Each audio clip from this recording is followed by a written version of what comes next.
ఈరోజు మనం పచ్చి పులుసు చేసుకుందాం. 6-7 పచ్చిమిరపకాయలు తీసుకుని వేయించుకుందాం. ఏగిపోయాయి. ఇప్పుడు మనం మిక్సీ జార్లో వేసుకుని మిక్సీ పట్టుకుందాం.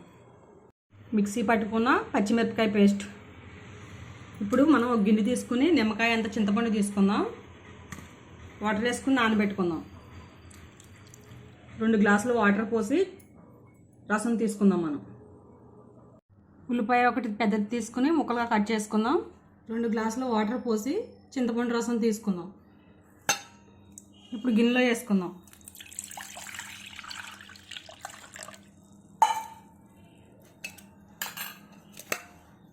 ఉల్లిపాయలు కూడా వేసుకుందాం.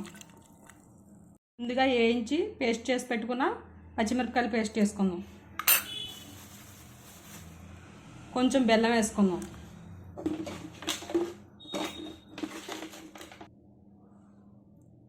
ఒక స్పూన్ ఉప్పు వేసుకుందాం.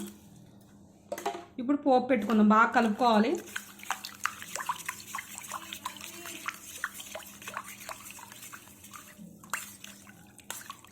ఉప్పు కారం స్వీట్ అన్నీ సరిపోయినాయేమో మనం చూసుకుని పోపు పెట్టుకుందాం. తర్వాత జీలకర్ర,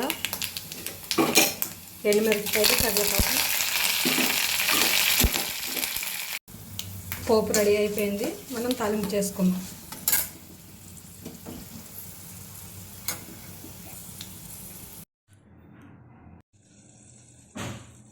పోపు రెడీ అయిపోయింది. మనం ఇప్పుడు పచ్చి పులుసులో వేసుకుందాం.